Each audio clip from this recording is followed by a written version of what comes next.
Alright, so today I want to show you how to figure out which venomous snakes are in your local area, in your state.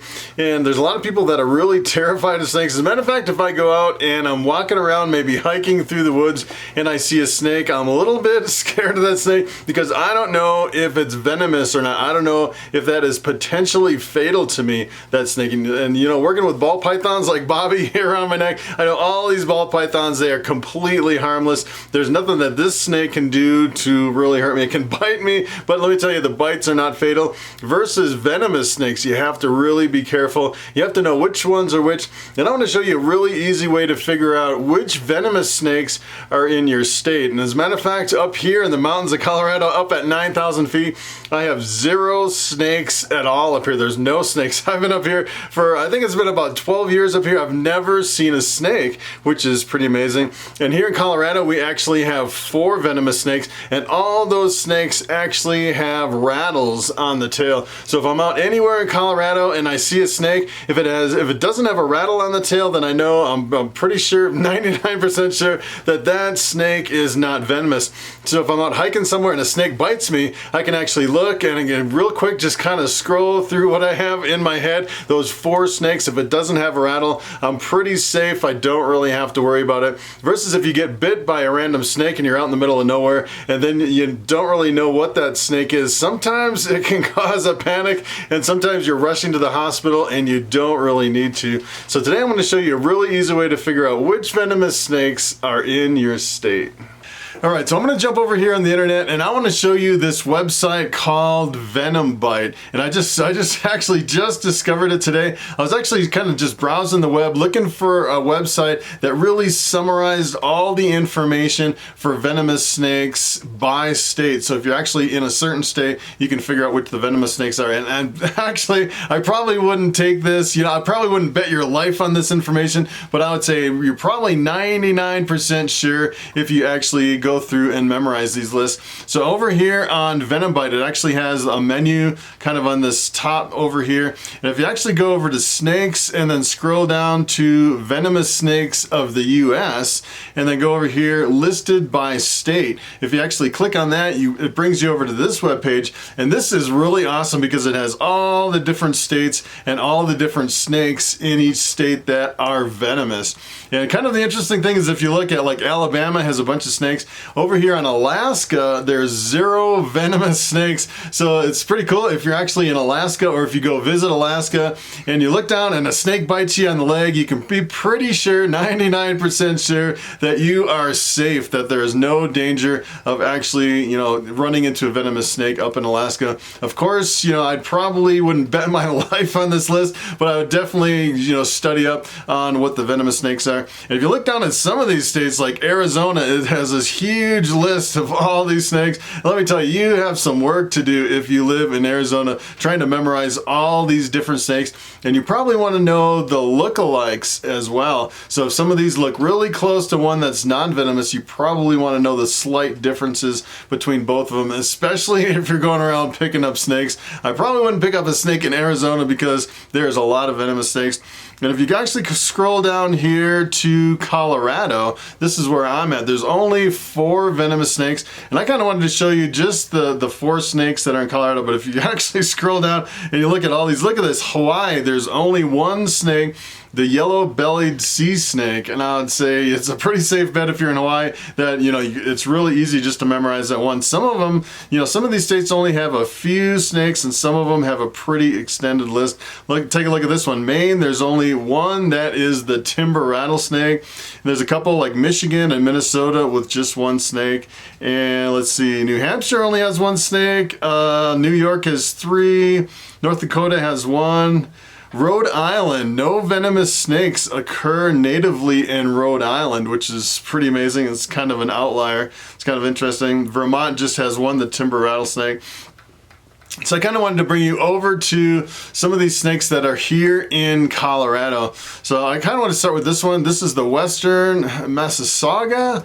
And you can actually, if you click on the links for the snake, it brings you over to this page. And the cool thing about this is it gives you a range distribution where the snake is. And it's kind of interesting. Some of these snakes are located in only one state. Sometimes it's only one little corner of one snake. Sometimes these venomous snakes are extremely endangered or really threatened. You have to be really careful when you're actually going after these, or if you're thinking about walking around killing some snakes. Let me tell you, there are a lot of organizations that actually try really hard to protect these snakes.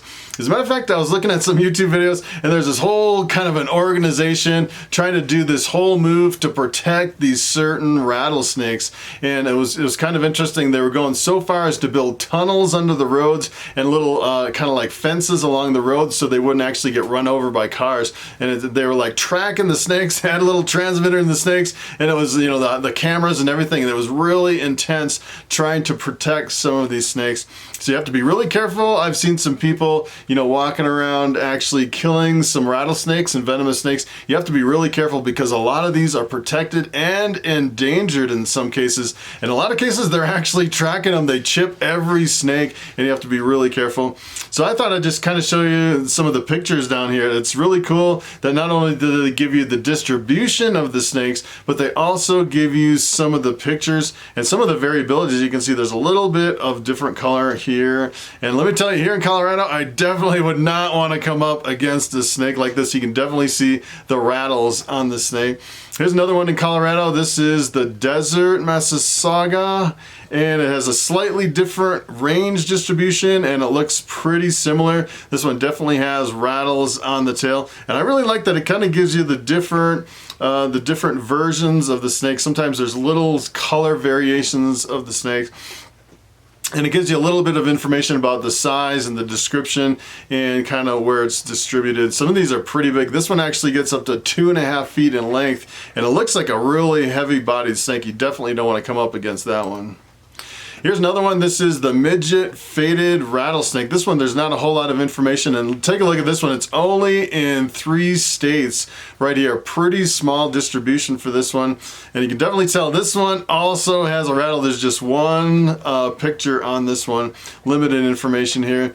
And then over here, this is the last one in Colorado. The prairie rattlesnake has a pretty large distribution across the United States, all the way from the north to the south. But I find it really interesting that you can almost draw a line right down the United States, and they're like, this is the line that the snakes won't go any further. I find that very interesting that all of a sudden you run up against this line, and all of a sudden there's no more migration of that snake out of that area. It's kind of a really interesting anomaly as far as the distribution of some of these snakes. And this one actually has some rattlesnakes, and let me tell you, actually, believe it or not, I was actually driving to work once and I saw a snake in the middle of the road, and I didn't even know it was a snake, and I was kind of swerving so it would go underneath my car. I didn't even know what it was, and right before I got up on top of it, it looked exactly like this. It was a rattlesnake all coiled up and like looking right at me on the road. It kind of freaked me out. I didn't hit it, which is good. You have to really watch the snakes on the road because, you know, they say a lot of the snakes, actually that's how most of them get killed. That's how the populations really get reduced. And keep in mind, if you actually reduce the snake population in the wild, the rodent population can explode. So let me tell you, I'd rather have a few snakes than millions of rats and mice running around. It's kind of a trade-off. So this is pretty awesome. Here is another one. I actually kind of wanted to show you this one. This is not in Colorado. And look at the distribution of this snake. Only down here in Texas. One small little distribution. And I was kind of looking through all the venomous snakes, and this one kind of popped out as one of the most beautiful. Take a look at this one. This is, you know, some people actually asked me if I was, you know, would be interested in getting into venomous. And I haven't really seen any venomous that I would really like to get into until I started seeing some over on this website. And take a look at this. This is just so amazing. It almost looks like a ball python morph or something like that. It's pretty amazing that this is actually a copperhead. So the copperheads, I don't believe any of the copperheads actually have rattles on the tail, but they are pretty venomous. And as far as I know from copperheads, they don't tend to bite as much as the rattlesnakes. So even though they're really venomous, as far as what I know from my limited experience from venomous snakes, that the copperheads don't tend to bite as much, which is, you know, probably why some people keep them as pets.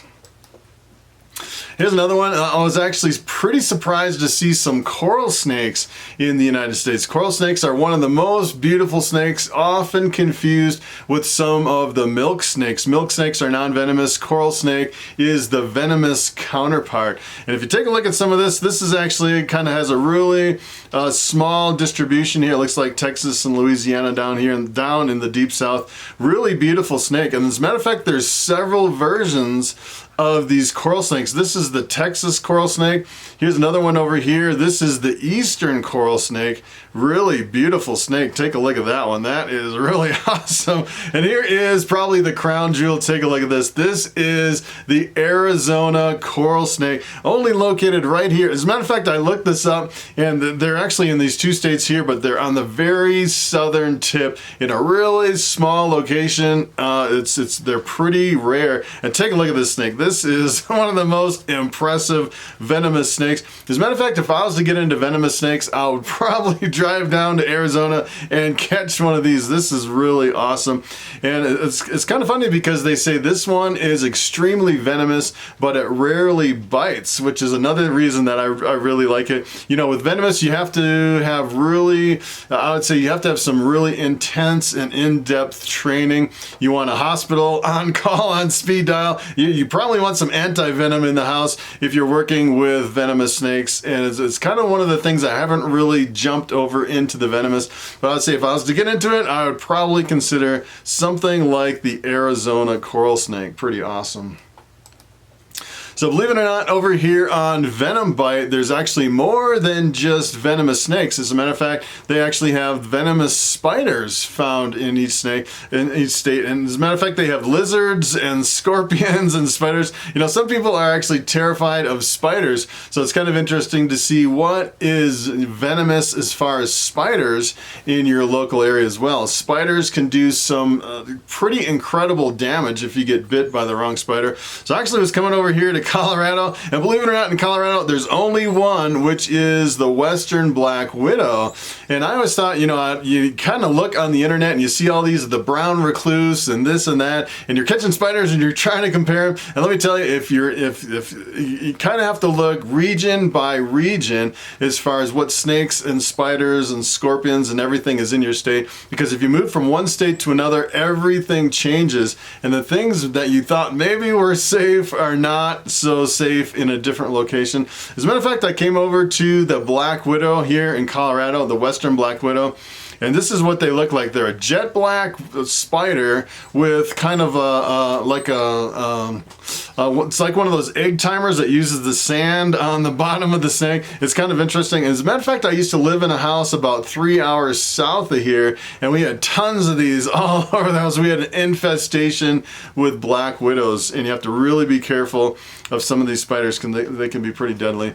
And it's kind of interesting. I actually, believe it or not, I actually used to collect wild mushrooms, and wild mushrooms are kind of the same as, you know, the venomous snakes and spiders and scorpions. You have some that look like, you know, they almost have identical lookalikes. Some are extremely toxic, some are good to eat. And when we go out and collect wild mushrooms for the dinner table, you definitely want to know which ones are which. As a matter of fact, I've actually seen a lot of people from China coming over to here to Colorado, and we actually have a mushroom over here in Colorado that is deadly toxic that looks exactly like an edible mushroom over in China. So a lot of people come over, and unfortunately they eat the wrong mushroom, and sometimes whole families will actually pass away from eating these mushrooms. So it's kind of the same with snakes. And let me tell you, if you know what snake is what and you move from one place to another, you definitely have to brush up on your local areas as far as which snakes are venomous.